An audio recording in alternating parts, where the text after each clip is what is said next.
আউযু বিল্লাহি মিনাশ শাইতানির রাজীম বিসমিল্লাহির রহমানির রহিম। আজকের এই গভীর আলোচনায় আমরা পবিত্র কোরআনের অত্যন্ত বিস্ময়কর একটি আয়াত নিয়ে কথা বলব। আর আয়াতটি হল সূরা আলে ইমরান, আয়াত নম্বর 40।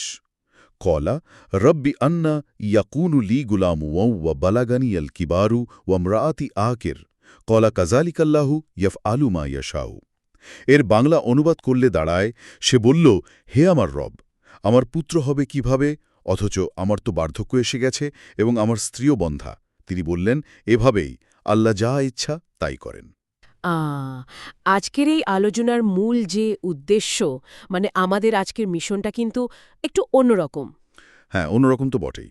সাধারণত আমরা যে কোনো ঘটনাকে একটা কার্যকারণ বা লজিকের ফ্রেমে ফেলার চেষ্টা করি, তাই না? হ্যাঁ, সবসময় একটা কারণ খুঁজি আমরা। কিন্তু এই একটিমাত্র আয়াতে আমরা দেখব, খুব গভীরভাবে পর্যবেক্ষণ করলে দেখব কিভাবে চিকিৎসা বিজ্ঞান, মানবীয় মনোবিজ্ঞান আর স্রষ্টার অসীম ক্ষমতার এক অপূর্ব সমন্বয় ঘটেছে এখানে। যা আসলে মানুষের সেই চিরচেনা লজিক্যাল সীমানাকে পুরোপুরি ভেঙে দেয়। একদম। এটি কেবল একটি ঐতিহাসিক ঘটনা নয়, বরং অসম্ভবকে সম্ভব করার এক বিশাল শিক্ষণীয় দিক। তো চলুন এই পুরো বিষয়টার একদম গভীরে প্রবেশ করি। এই আয়াতের মূল প্রেক্ষাপট বুঝতে হলে আমাদের ঠিক আগের আয়াতটির দিকে একটু ফিরে তাকাতে হবে, ৩ নম্বর সূরার ৩৯ নম্বর আয়াতের দিকে। ঠিক। সেখানে আমরা দেখি জাকারিয়া আলাইহিস সালাম যখন মেহরাবে দাঁড়িয়ে নামাজ পড়ছিলেন, তখন ফেরেশতারা তাকে একটি পুত্র সন্তানের সুসংবাদ দেন। হ্যাঁ, আর এই খবরটি শোনার পর তার যে প্রতিক্রিয়া, সেটা নিয়ে আমাদের একটু গভীরভাবে চিন্তা করা প্রয়োজন। কারণ তিনি এমন একটা খবর পেলেন যার জন্য তিনি হয়তো দশকের পর দশক, প্রায় ১ শতাব্দী ধরে অপেক্ষা করেছেন। ঠিক। ওই মুহূর্তটার মনস্তাত্ত্বিক অবস্থা যদি আমরা বিশ্লেষণ করি, তাহলে দেখব সেখানে লজিকের এক বিশাল দুর্ভেদ্য একটা দেয়াল দাঁড়িয়ে আছে। দুর্ভেদ্য দেয়াল। ঠিক। একটু কল্পনা করা যাক পরিস্থিতিটা। জাকারিয়া আলাইহিস সালামের বয়স তখন প্রায় ১০০ বছরের কাছাকাছি। ১০০ বছর?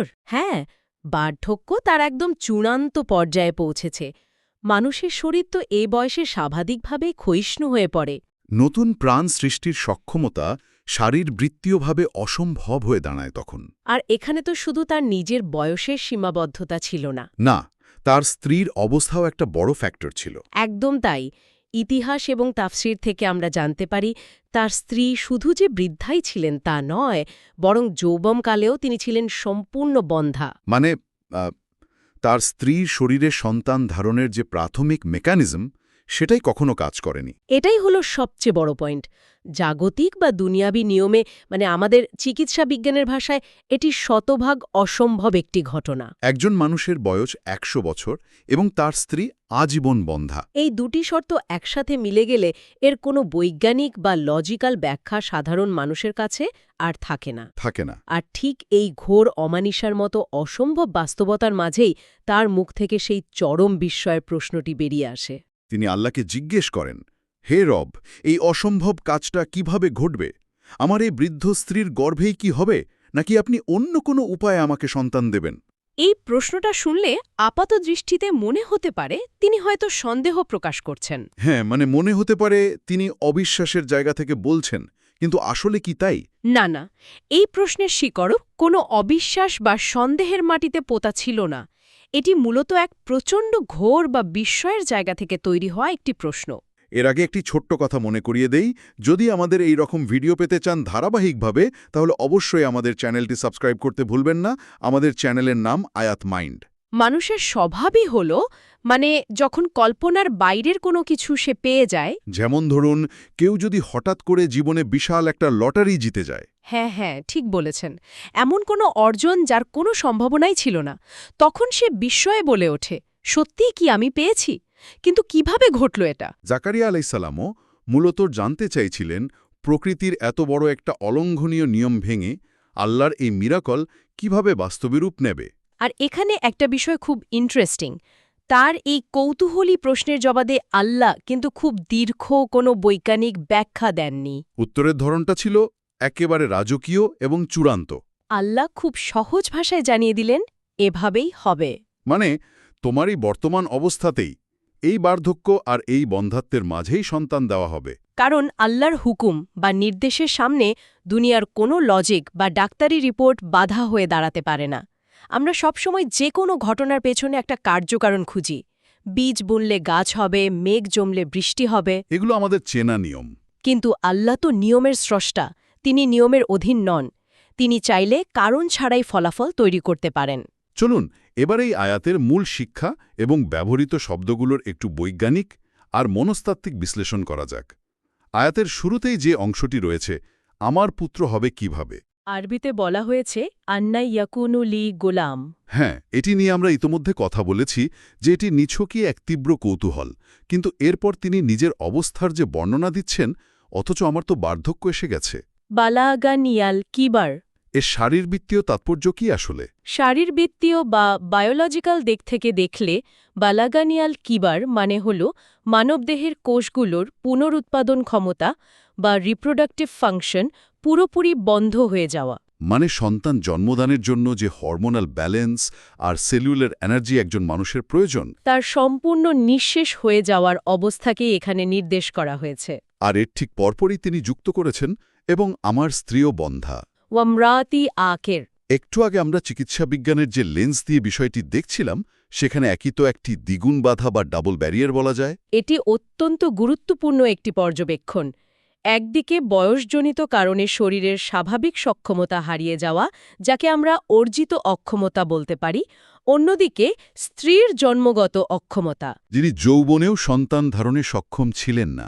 মানব ইতিহাসের শুরু থেকে আজ পর্যন্ত চিকিৎসা বিজ্ঞানের দৃষ্টিতে সন্তান জন্মদানের সবচেয়ে বড় এবং অলঙ্ঘনীয় দুটি বাধা হল এগুলোই। কিন্তু আল্লাহ এই দুটি অলঙ্ঘনীয় বাধাকে একসাথেই জয় করে নিজের অসীম ক্ষমতার প্রমাণ দিয়েছেন। এরপর আল্লাহ যে শব্দটি ব্যবহার করেছেন, এভাবেই বা আরবিতে কাজালেক, এটি দিয়ে আসলে মানবীয় চিন্তার সমস্ত সীমানাকে মুছে দেয়া হয়েছে। মানুষের চিন্তার তো একটা বৈশ্বিক গণ্ডি আছে। আমরা মনে করি এই শর্ত পূরণ হলে তবেই একটা কাজ সফল হবে। কিন্তু কাজালেক শব্দটা বুঝিয়ে দিচ্ছে যে আল্লাহ ক্ষমতার কোনো প্রাকৃতিক বাধ্যবাধকতা নেই। ঠিক এই কারণে আয়াতের শেষ অংশটি এতটা তাৎপর্যপূর্ণ। আল্লাহ যা ইচ্ছা তাই করেন, বা ইয়াফআলু মা ইয়াশাউ। এটি একজন মুমিনের জীবনের সবচেয়ে বড় সান্ত্বনার জায়গা। সৃষ্টিজগতের সমস্ত নিয়ম আল্লাহ তৈরি করেছেন। তিনি চাইলে ইব্রাহিম আলাইহিসসালামের জন্য জ্বলন্ত আগুনের উত্তাপকে মুহূর্তের মধ্যে শীতল শান্তিতে পরিণত করতে পারেন। কারণ আগুনের পোড়ানোর ক্ষমতাও আল্লাহরই দেওয়া। ঠিক তেমনি একজন বৃদ্ধ ও আজীবন বন্ধা নারীকেও তিনি মা বানাতে পারেন। প্রকৃতির নিয়মকানুন নিজে থেকে কিছু করতে পারে না, তারা কেবল আল্লাহর নির্দেশের অপেক্ষায় থাকে। এখানে একটা খটকা লাগতে পারে। আধুনিক বিজ্ঞান তো বলে মানবদেহের কোষের একটা নির্দিষ্ট আয়ু আছে। ঋতুবন্ধ বা মেনোপজের পর মেয়েদের শরীরে নতুন করে ডিম্বাণু তৈরি হওয়া সম্ভব নয়। একদম ঠিক। তার মানে কি স্রষ্টা সেই প্রাকৃতিক নিয়মকে আক্ষরিক অর্থেই উল্টো দিকে ঘুরিয়ে দেন? আধুনিক বায়োলজি এই মিরাকলকে কিভাবে ব্যাখ্যা করতে পারে? বিজ্ঞানীর দৃষ্টিতে যা চূড়ান্ত অসম্ভব, স্রষ্টার দৃষ্টিতে তা কেবল একটি আদেশের বিষয়। বিজ্ঞানের ভাষায় মেনোপজ বা বার্ধক্যের পর শরীরকে এমন একটা কারখানার সাথে তুলনা করা যায় যার উৎপাদন চিরতরে বন্ধ হয়ে গেছে এবং মেশিনগুলো সম্পূর্ণ অকেজো হয়ে পড়েছে। কিন্তু স্রষ্টার কুন বা শব্দটা হল সেই কারখানার মেন পাওয়ার সুইচের মতো। তিনি চাইলে যে কোনো মুহূর্তে কোষীয় পর্যায় বা সেলুলার লেভেলে পরিবর্তন ঘটিয়ে সেই মৃতপ্রায় কোষ বা অকেজো মেশিনগুলোতে পুনরায় বিদ্যুৎ সংযোগ দিয়ে তাকে নতুনের মতো সচল করে দিতে পারেন। এই কারখানার উদাহরণটা পুরো বিষয়টা খুব পরিষ্কার করে দেয়। আর এর পাশাপাশি মনোবিজ্ঞানেরও একটা দারুণ দিক এখানে কাজ করছে। হ্যাঁ, সাইকোলজির দিকটাও খুব চমৎকার। এই যে অসম্ভব একটা ঘটনা চোখের সামনে ঘটতে দেখা, এর ফলে মানুষের মনে যে চরম বিস্ময় তৈরি হয়, তার মনস্তাত্ত্বিক প্রভাবটা ঠিক কেমন? মনোবিজ্ঞানের ভাষায় এই ধরনের চরম বিস্ময়কে বলা হয় বা AWE। এই বিস্ময় মানুষের মনকে অবিশ্বাস্য রকম বিনয়ী করে তোলে। একটা উদাহরণ দিলে বোধহয় বিষয়টা আরও পরিষ্কার হবে। একটু চিন্তা করুন, কেউ যখন বিশাল কোনো সমুদ্রের সামনে দাঁড়ায় কিংবা রাতের বেলা একটা নক্ষত্র খচিত অনন্ত আকাশের দিকে তাকিয়ে থাকে, তখন নিজের ভেতরে কেমন একটা অনুভূতি হয়? নিজেকে খুব ক্ষুদ্র, খুব তুচ্ছ মনে হয় না? হ্যাঁ, মনে হয় আমি এই মহাবিশ্বের তুলনায় কিছুই না। ঘটনাকে সম্ভব হতে দেখলেন, তখন এই বিস্ময়ের মাত্রা কত হাজার গুণ বেশি ছিল। তার মানে এই চরম বিস্ময়ে মানুষের ভেতরের অহংকারকে পুরোপুরি গুড়িয়ে দেয়। ঠিক তাই, যখন মানুষ তার চিন্তাশক্তির বাইরের বিশাল কোনো মিরাকেলের সাক্ষী হয় তখন তার ভেতরের ইগো বা আমিবোধ মুহূর্তের মধ্যে শূন্য হয়ে যায়। সে তখন নিজের ক্ষুদ্রতা বুঝতে পেরে স্রষ্টার প্রতি চূড়ান্ত সমর্পণে বা সাবমিশনে বাধ্য হয়। জাকারিয়া আলাইহিসসালামের এই চরম বিস্ময় মূলত তাকে আল্লাহর আরও কাছাকাছি নিয়ে গিয়েছিল। এটি মানুষকে মাটির কাছাকাছি নিয়ে আসে, তাকে শেখায় যে সে নিজের জীবনের নিয়ন্ত্রক নয়। তাহলে এই পুরো ঘটনার সাথে আমাদের আজকের জীবনের সম্পর্ক কোথায়? এই 1000 বছর আগের ঘটনা আমাদের প্রাত্যহিক জীবনের নানা সংকটে কিভাবে আশা যোগাতে পারে? এই আয়াতের শিক্ষাগুলোকে আমরা আমাদের আধুনিক জীবনের খুব চেনা কিছু সংকটের সাথে মেলাতে পারি। আমরা 5টি বাস্তব জীবনের উদাহরণ টানতে পারি এখান থেকে। প্রথম উদাহরণটা কি হতে পারে? প্রথমেই আসে চিকিৎসা বিজ্ঞানের সেই নিয়মের কথা। ধরা যাক কারোর ডাক্তারি রিপোর্ট বলছে তার কোনো একটি রোগ আর কখনোই ভালো হবে না, অথবা তার পক্ষে হয়তো কখনোই মা বা বাবা হওয়া সম্ভব নয়। এই পরিস্থিতিতে একজন মানুষ তো স্বাভাবিকভাবেই পুরোপুরি ভেঙে পড়বে। তখন এই আয়াত তাকে কিভাবে সাহায্য করবে? তখন তাকে মনে রাখতে হবে যে ডাক্তারি রিপোর্ট চূড়ান্ত কোনো সিদ্ধান্ত নয়। রিপোর্ট হল শরীরের বর্তমান অবস্থার একটি চিত্র মাত্র। এটি ভবিষ্যতের চূড়ান্ত ভাগ্যলিপি নয়। সেই রিপোর্টকে চূড়ান্ত না ভেবে আল্লাহর সেই ইয়াফ আলু মা ইয়াশাউ বা তিনি যা ইচ্ছা তাই করেন গুণের ওপর বিশ্বাস স্থাপন করতে হবে। ডাক্তার শুধু নিয়মের কথা বলেন, কিন্তু আল্লাহ নিয়মের ঊর্ধ্বে। তাই চিকিৎসা এবং দোয়া দুটোই সমান্তরালভাবে চালিয়ে যেতে হবে। এটি সত্যিই খুব শক্তিশালী একটা দৃষ্টিভঙ্গি।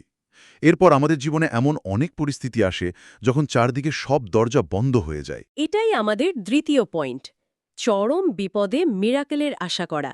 হয়তো সেটা কোনো বড় ধরনের আর্থিক সংকট, কেরিয়ারের চূড়ান্ত বিপর্যয় বা এমন কোনো সামাজিক সংকট যেখানে মনে হয় আর কোনো পথ খোলা নেই। ঠিক এ কারণেই এই আয়াত আমাদের শেখায় হতাশ না হতে।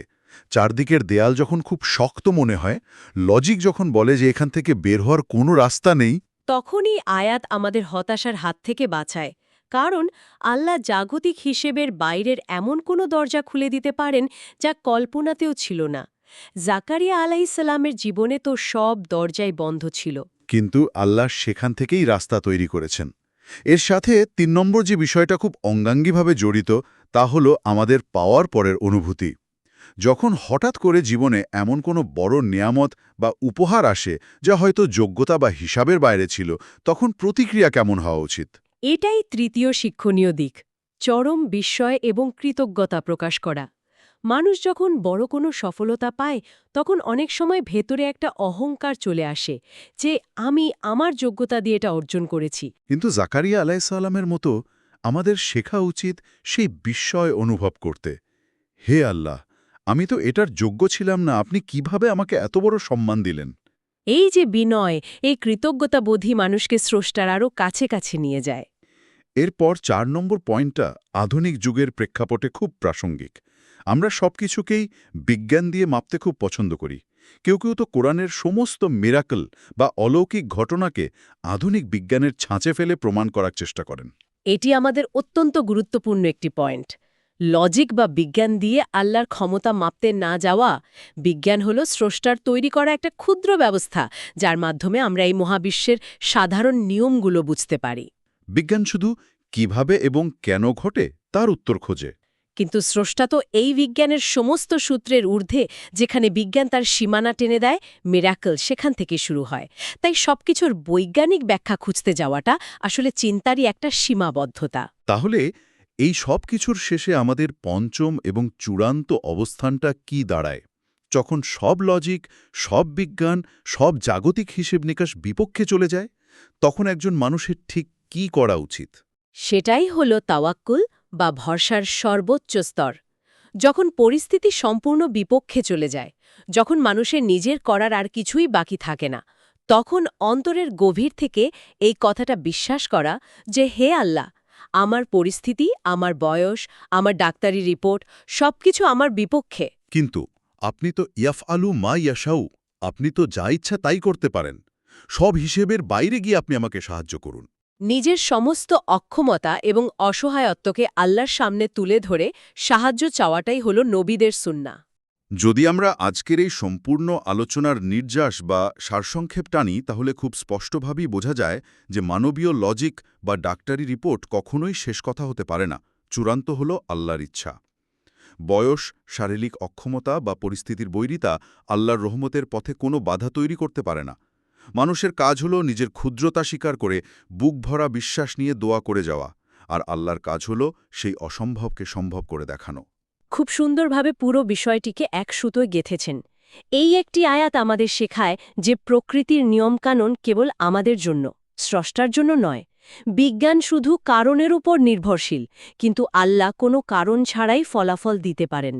চরম অসম্ভব পরিস্থিতিতেও যদি বিশ্বাস পাহাড়ের মতো অটল থাকে, তবে আল্লাহ সেই পাহাড়ের ভেতর দিয়েও ঝর্ণা বয়ে দিতে পারেন। অসাধারণ একটি কথা বললেন, লজিক যেখানে শেষ হয়, আল্লাহর মিরাকল ঠিক সেখান থেকেই শুরু হয়। একেবারে শেষে যারা এতক্ষণ ধরে এই আলোচনাটি শুনছেন, তাদের ভাবনার জন্য একটি গভীর প্রশ্ন রেখে যেতে চাই।